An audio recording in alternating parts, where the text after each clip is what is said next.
नमस्कार दोस्तों, स्क्रीन पर इस समय आपको एक हाइड्रो पावर प्लांट दिखाई दे रहा होगा। और हाइड्रो पावर प्लांट के जो मेन पार्ट होते हैं उसमें सबसे पहला पार्ट होता है गाइड वेन, दूसरी होती है टरबाइन, और जनरली हाइड्रो पावर प्लांट में गियर बॉक्स की भी ज़रूरत पड़ती है। उसके बाद है जनरेटर, और जनरेटर से जो इलेक्ट्रिसिटी जनरेट होती है वो ट्रांसफार्मर में चली जाती है। अब हम इसके एक एक पार्ट को नज़दीक से और देखेंगे और अच्छी तरह समझेंगे। जैसा कि आप जानते हैं कि हाइड्रो पावर प्लांट में एक साइड वाटर का हेड बहुत हाई होता है और उसके लोअर लेवल पे टरबाइन स्टेबल की जाती है जो कि वाटर के प्रेशर से रोटेट होती है। तो ये जो आपको कनाल दिख रहा है ये हाई लेवल का वाटर लेवल है, और ये जो दूसरे साइड वाटर लेवल दिख रहा है ये नीचे का है। इस समय स्क्रीन पर आपको जो दिख रहा है उसको कहते हैं गाइड वेन। गाइड वेन का काम होता है वाटर के फ्लो को कंट्रोल करना और उसको डायरेक्शन देना ताकि वो टरबाइन के रनर ब्लेड्स में इंटर करे।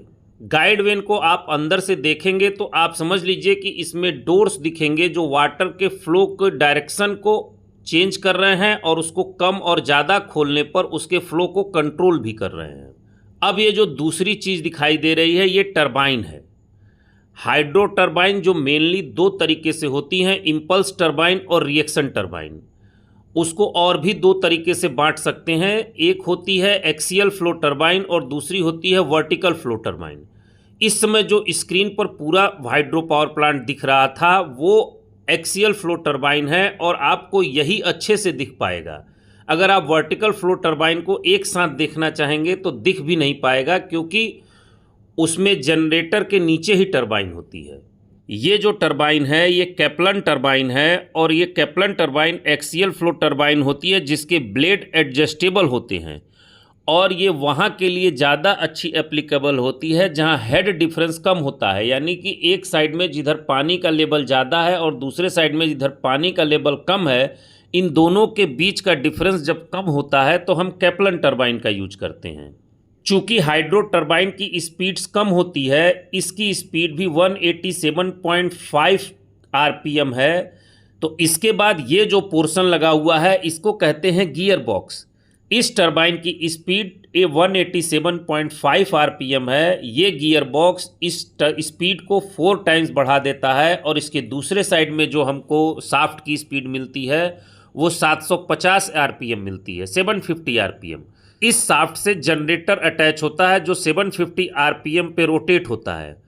इस समय जो स्क्रीन पर आपको दिखाई दे रहा है ये जनरेटर है और ये 750 आरपीएम की स्पीड से घूम रहा है। और आप जानते हैं फार्मूला की NS = 120F/P। अगर 50 हर्ट्ज की फ्रीक्वेंसी जनरेट करनी है और अगर आपका रोटर जो है 750 आरपीएम की स्पीड से घूम रहा है तो आपको 8 पोल के जनरेटर की ज़रूरत पड़ेगी। तो ये जो जनरेटर है इसमें 8 पोल होते हैं। ये 8 पोल का रोटर जब इस जनरेटर के अंदर 750 आरपीएम की स्पीड से घूमता है तो इस जनरेटर के स्टेटर में इलेक्ट्रिसिटी जनरेट होती है जिसे यहाँ से ट्रांसफार्मर को भेज दिया जाता है। थर्मल पावर प्लांट से अलग हाइड्रो पावर प्लांट के जनरेटर को रोकने के लिए ब्रेक लगे होते हैं।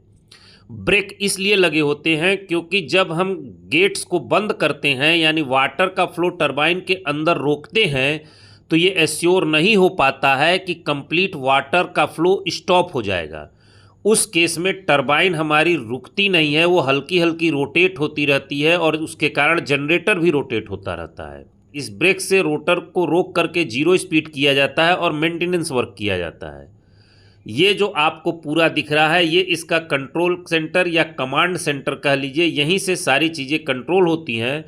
और थर्मल पावर प्लांट के अलग हाइड्रो पावर प्लांट के कंट्रोल रूम छोटे और सिंपल होते हैं, और हाइड्रो पावर प्लांट का ऑपरेशन भी इजी होता है। इस वीडियो में इतना ही। मेरा वीडियो पसंद आया तो सब्सक्राइब, लाइक, कमेंट और शेयर ज़रूर कीजिएगा। धन्यवाद।